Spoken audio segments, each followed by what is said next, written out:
When I think about travel in 2023, expensive is definitely not what comes to my mind. And that's why I've put together 5 cheap destinations for you to travel to in 2023. And make sure you stick around because from secret local tips to recommendations for restaurants and places to go, this video has it all and we're going to get you through 2023 without breaking the bank.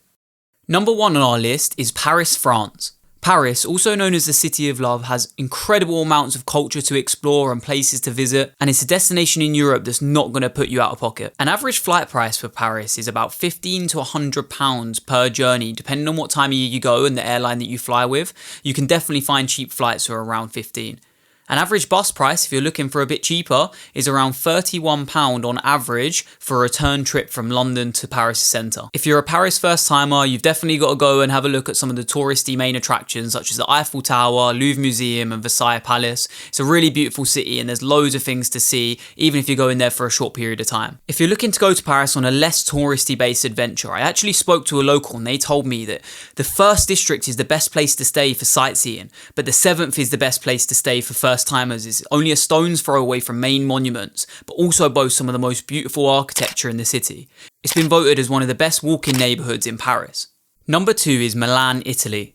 Being part of Italy, Milan is well known for its food and they definitely take pride in what they produce there, as well as being a fashion capital of the world. Flight prices to Milan are around £7 to £50 depending on the time of year. Some of the more popular places in Milan are the Duomo di Milano Cathedral, which is a beautiful cathedral built in the city centre, as well as the Levigli district, which is a culture-based area with a lovely canal running through it with heaps of bars and beautiful restaurants, as well as a really vivid nightlife. You can also visit the Teatro alla Scala, which is a theatre in Milan. I actually spoke to a friend who lives in Milan and he was telling me that there's a restaurant called Fondieri Milanesi, which is a restaurant that offers a partaking in a pre-dinner ritual called aperitivo, which came from the late 19th century when Gasparo Campari, intent on serving a drink that stimulated the appetite, began serving everybody a drink pre-meal with a buffet as a follow-up. The quality of the food here is supposed to be unreal. Finally, if you're done with the city for the day, you can always book a day trip out to Lake Como, which is only an hour's train journey away, which boasts the most unbelievable scenery, and I've personally been there multiple times. Going northeast of Italy takes us to number 3 on our list, which is Vienna, Austria. An average flight price to Vienna from London is going to cost you anything between £12 and £50, and the main attractions there are the Belvedere Palace, the Mozart Museum, and St. Stephen's Cathedral, to name a few. After doing some research and looking at a locals guide, we found that walking the Ring Road in Vienna is a great way to see all the local architecture.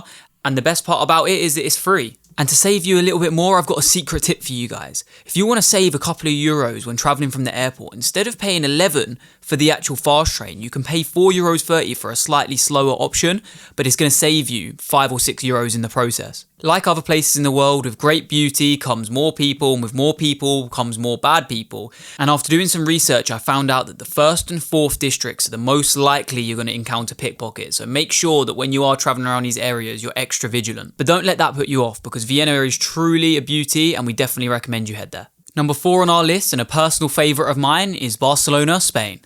If it's your first time travelling there or you're just looking to visit some of the more touristy places, the Sagrada Familia, the Ramblas, Montjuic are great places to go, as well as Barceloneta Beach and Parkway are all great destinations and I'd highly recommend them. From my own experience as a kind of part-time local, I would love to tell you some recommendations of my own, one of which being San Antonio, which is a beautiful district of where you can go to eat some more traditional food and go to some nice bars. And as a little tip to save you even more money on your travels, when you're traveling in the metro in Barcelona, pay for a 10-trip metro ticket or a 48-hour ticket, because the 10-trip metro ticket works out around €1 per trip rather than the regular $2.30 that you'd pay if you bought your trips individually.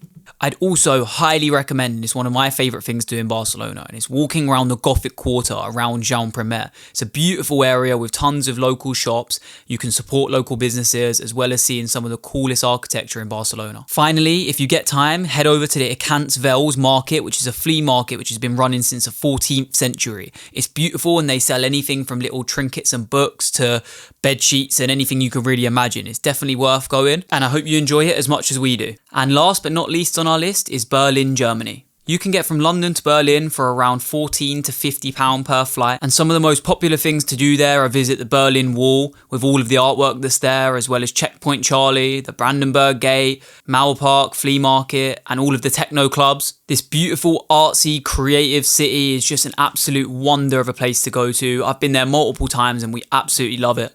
Whichever of the things you pick to do there, I'm sure you're going to love it because it truly is a beauty. If you haven't got much time there or you just want to see the city all at once, a great way to do it is the number 100 bus, which takes you around a lot of Berlin's main features, including Tiergarten, Alexanderplatz, Museumland. And if you're looking for a nice day out, head over to Potsdam, which is a beautiful city outside of Berlin.